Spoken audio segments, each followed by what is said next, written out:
Bonjour à tous, on se retrouve aujourd'hui en extérieur et pas dans mon studio pour le premier essai de ma chaîne YouTube sur la BMW i8.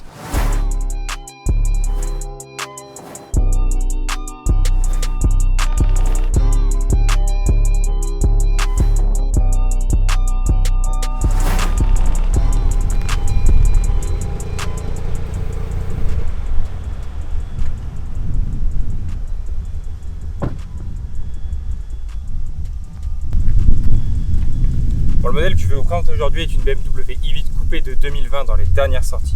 Avant que je vous présente en détail un peu la voiture, les différentes spécificités et mon avis, on va d'abord voir la fiche technique de la voiture. C'est parti! Bon, du coup, on se retrouve dans mon décor pour la fiche technique de la BMW i8. Bon, du coup, la fiche technique, c'est quoi? C'est un moment juste après l'introduction où je vais vous donner les caractéristiques, l'histoire de la voiture, etc. Plein de petites informations à avoir avant de commencer l'essai. Bon, maintenant, passons à la fiche technique de cette belle i8. Elle a été produite de 2014 à 2020 après 20 000 exemplaires produits. BMW nous présente en 2009 la BMW Vision Efficient Dynamic qui est le concept car direct de la BMW i8. En 2013, BMW nous sort sa BMW i3 qui est une citadine au look futuriste, tout électrique, qu'on peut utiliser tous les jours, etc. avec un intérieur qui change un petit peu des autres intérieurs qu'on avait à l'époque. Et voilà, c'est là que BMW lance la gamme électrique. L'appellation I de chez BMW indique les véhicules totalement électriques, quand à l'inverse, l'appellation E indique les véhicules hybrides de la marque. Et là où du coup il ne faut pas se tromper, c'est que la i3 elle est totalement électrique, quand la i8 est une voiture hybride. Donc en vrai elle devrait mieux s'appeler la E8, même si ce serait moins beau du coup. Sous le capot on y retrouve un 3 cylindres 1,5 litre sortant de 231 chevaux grâce à son turbo, et aussi un moteur électrique de 131 chevaux, pour nous faire un total de 362 chevaux pour 570 Nm, et dans sa dernière version il développait 374 chevaux. Avec 374 chevaux pour plus de 1600 kg, la BMW i8 abat le 0 à 100 en 4,4 secondes. Durant ces années de production, on a vu deux modèles voir le jour, la BMW i8 coupé et la BMW i8 Roadster, elle sortie en 2017. Durant ces 6 années d'existence, on a eu le droit à quelques modèles en édition limitée tels que la Protonic Red ou la Ultimate Sophisto. La Protonic Red, sortie elle en fin 2015 début 2016, célèbre en fait le fait que la BMW i8 en soit en 2015 la sportive hybride la plus vendue au monde, ce qui est quand même un bel exploit un an après la sortie de la voiture. Cette voiture sortait d'usine du coup avec le rouge Protonic Red, qui est un rouge unique qu'on n'avait jamais vu dans la gamme BMW. En plus de ce rouge, on avait aussi un panel d'options assez énorme, faisant sortir ce véhicule à 147 900 €. Maintenant parlons de la deuxième édition limitée, la Ultimate Sophisto. Celle-ci a été limitée à 200 exemplaires et c'est un modèle qui signe un peu un clap de fin de la BMW 8 puisque c'est la dernière édition un peu exclusive qu'on a pu avoir. Sur cette voiture, comme sur la Protonic Red, on n'a pas d'amélioration technique, c'est juste une amélioration visuelle. On y retrouve dessus un noir unique ainsi que des détails orange un peu bronze sur les jantes, les haricots avant et un peu tout autour de la voiture sur certaines lignes et détails. À l'intérieur, on y retrouve un intérieur exclusif orange au niveau des sièges, de la coudoir centrale, etc. Et du coup, comme pour la Protonic Red, la voiture sortait d'usine avec quasiment toutes les options du catalogue, telles que CarPlay, Harman Kardon, l'affichage tête haute, etc. Bon, et bien maintenant que vous avez la fiche technique de cette BMW i8, passons à l'essai. Bon, j'espère que la fiche technique de la i8 vous a plu, c'est un peu un truc nouveau que j'essaye de mettre en place. En tout cas, dites-le moi en commentaire si ça vous plaît. Et puis maintenant, c'est parti pour l'essai.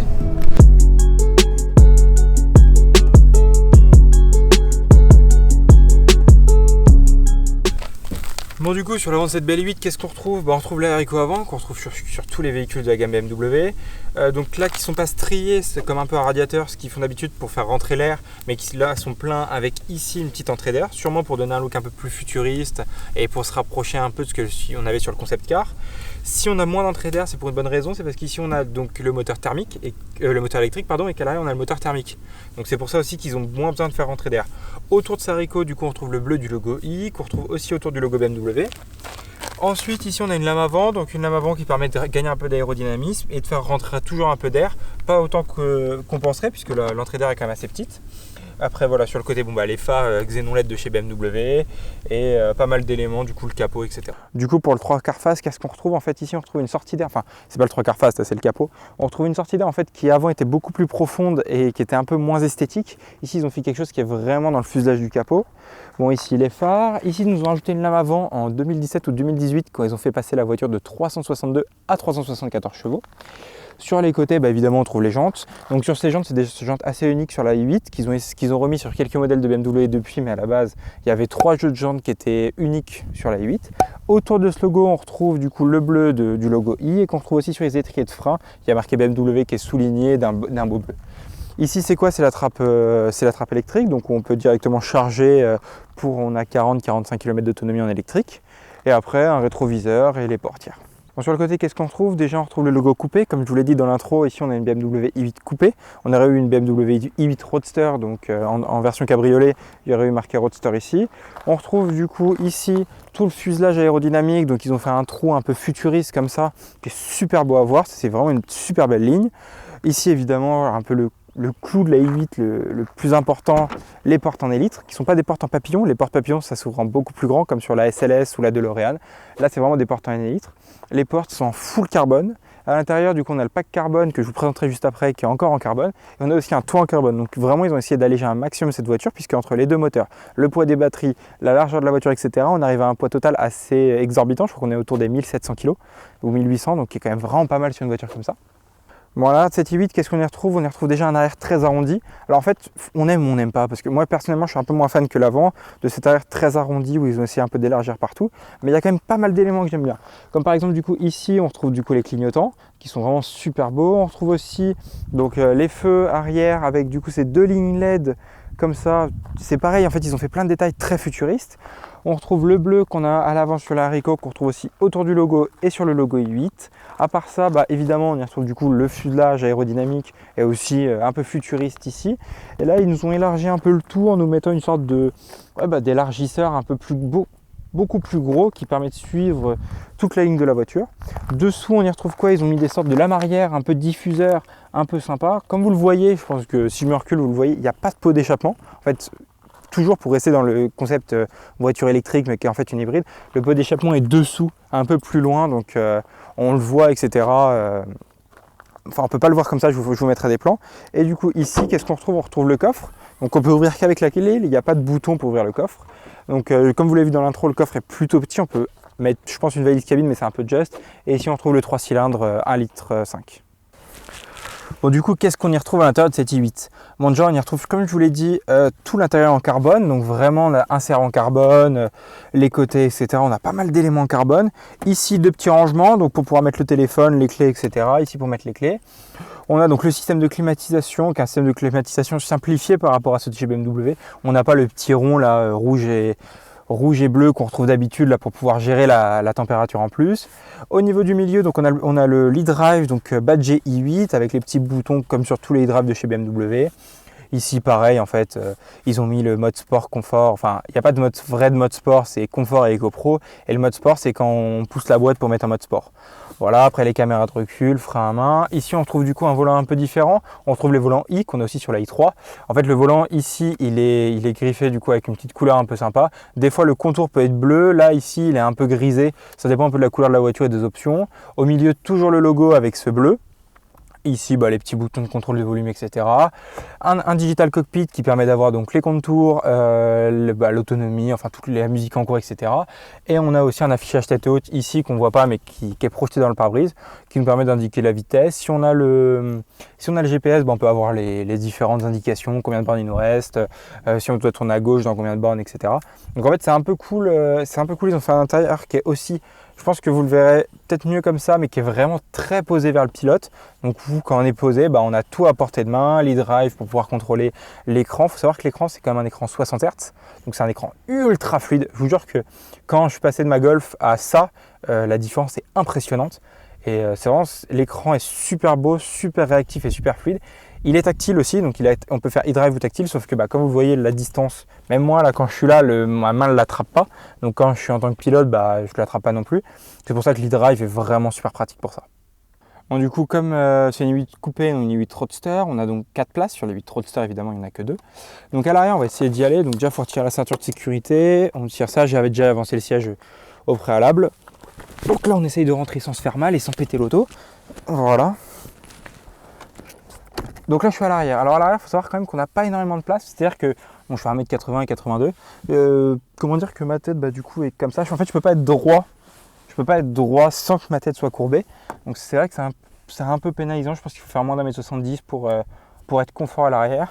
À l'arrière, c'est pas des sièges, en fait, c'est des coussins mis sous nous et derrière nous. Alors ça fait un peu style siège futuriste, comme on peut voir dans les films. Mais du coup, voilà, c'est un peu ce qu'ils ont fait. Ils ont mis des sièges. Bon, on a quand même 2 portes-gobelets. On a une enceinte à l'arrière pour pouvoir écouter du son. Donc en vrai, ils ont quand même essayé de faire ça bien, même si on a quand même très très peu de place. Bon, maintenant que je vous ai présenté toutes les caractéristiques de la voiture, à quoi elle ressemble, etc., on va partir pour un petit essai. C'est parti. Bon, déjà, le plus compliqué en premier, c'est de monter dedans. Parce qu'on ne monte pas dessus d'une façon habituelle. On met les fesses en arrière et puis ensuite on fait passer les jambes. Il y a le passage de jambes qui est assez bien fait à ce niveau-là. Et dès qu'on est dedans, c'est bon. Tout est positionné, comme je vous l'ai dit tout à l'heure, vers moi. Donc c'est-à-dire que j'ai l'e-drive directement en main, le volant devant moi, toute la console est un peu tournée vers le pilote, comme un peu dans des anciennes voitures des années 80-90 où ils positionnaient tout le poste de contrôle vers le pilote. Donc voilà, c'est plutôt sympa. Bon bah c'est parti pour un petit essai. Quand on démarre la voiture, du coup, vous l'entendez peut-être pas, mais on démarre directement en électrique. Bon, j'appuie quand même sur le bouton e-drive pour qu'on soit au maximum électrique. Hop, D sur le pommeau de vitesse pour départ et c'est parti. En électrique, du coup, on n'entend vraiment pas grand-chose. Hop, je vais juste fermer la fenêtre. Bon, voilà, comme ça on sera tranquille. En électrique, on n'entend vraiment pas grand-chose. Donc, comme je vous l'ai dit, on a 40 bornes d'autonomie à peu près. Du coup, voilà, la recharge c'est assez simple. On la recharge sur une prise électrique classique ou les bornes I qu'on trouve un peu partout. Donc, déjà, c'est vrai qu'en électrique, ça fait vraiment pas de bruit. Alors que même quand on accélère en électrique, c'est plutôt sympa. Non, c'est vrai que c'est plutôt cool en électrique, c'est plutôt chill. On n'a pas de bruit, on va retirer l'e-drive. Bon, maintenant on va activer le mode qui, je pense, nous plaît le plus, le mode sport. Donc là, en fait, j'ai juste à pousser le pommeau de vitesse vers la droite. Ça met en mode sport, du coup, vous le verrez pas, mais j'essaierai de faire 2-3 plans après. Où en fait, donc les contours se mettent en rouge. Quand ensuite je me mets en mode vitesse au volant avec les palettes, j'ai devant moi sur le fichage tête haute là qui vient d'apparaître le contour entre guillemets, donc qui est en bleu et avec la zone rouge. J'ai aussi du coup la vitesse à laquelle on est limité, donc voilà. C'est parti, on va essayer voir un peu ce que ça donne. On a un beau bruit d'échappement, mais j'ai un doute si l'échappement vient de l'échappement ou si ça vient des enceintes. Je pense qu'il y a un peu de bruit d'échappement, mais il y a quand même un peu de rajout d'enceinte pour le plaisir. Il y a un petit bruit quand on rétrograde, un petit... je pense que vous l'entendrez au micro. C'est parti.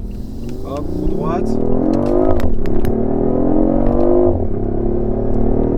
En fait, avec l'e-boost, ça marche vraiment très bien. Alors, je sais pas si vous le verrez bien la caméra, mais en fait, enfin, vous pouvez pas le sentir. Mais ce qui fait que quand j'appuie au bout de la pédale, du coup, il y a le kickdown qui permet normalement du coup, de mettre toute la puissance sur une boîte auto. Là, en fait, ça met toute la puissance plus un e-boost. Donc, le e-boost qui est du coup les moteurs électriques qui s'accumulent au moteur thermique pour du coup donner la puissance totale de 374 chevaux. Et c'est comme ça qu'elle fait le 0 à 100 en 4,4. Donc en fait, d'un coup, ça fait une accélération pas thermique d'habitude. Ça fait vraiment une accélération, bam, d'un coup. Ça part assez fort, c'est plutôt cool. Bon, la voiture est plutôt basse, faut faire gaffe. Enfin, vraiment basse. Faut faire attention à ça. C'est vrai que 2-3 fois, on se fait quelques frayeurs à la limite toucher ou autre. Donc, faut faire quand même attention. On est au volant, on y retourne.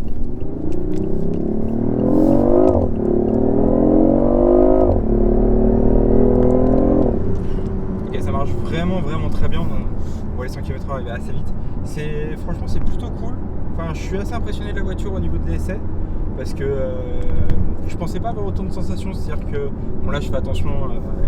Je fais quand même attention à pas faire n'importe quoi avec la voiture. Mais c'est vrai qu'on sent que on peut vraiment y aller quoi. Non, ça tient vraiment bien le pavé. On va faire quand même un peu attention. Ça prend des tours, hein, ça prend 6005, donc ça prend quand même pas mal de tours.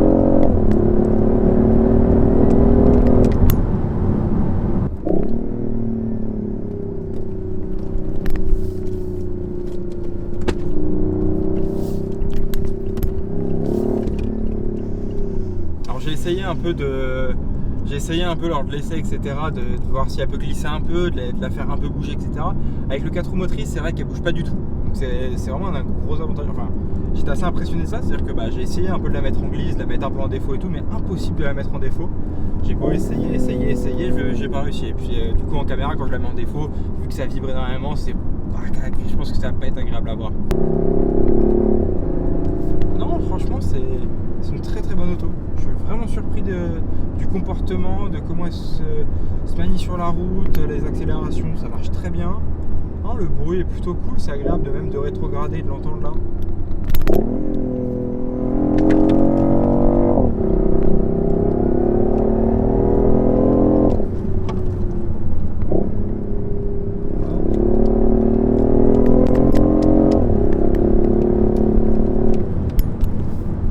Super sympa à écouter, à tester. Bon, maintenant on va se retrouver à l'arrêt pour la conclusion de la voiture. Hop, on va la couper. Bon, il est temps pour moi de donner mon avis sur cette voiture.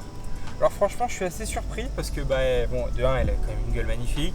On a eu la chance qu'on m'a prêté vraiment une super belle config avec l'intérieur carbone, les sièges blancs un peu crème, les 374 chevaux puisque c'est la toute dernière qu'on a. Donc là en vrai on a eu la chance d'avoir une super belle config. Après au niveau de l'échappement, le bruit est plutôt sympa, même si je pense que les enceintes en feront un petit peu. On a quand même un super beau bruit d'échappement, le comportement est dingue. Quand on roule en électrique, c'est vrai que ça fait un truc un peu différent où on se dit c'est pas la même sensation qu'en électrique. Donc franchement impressionné de la voiture.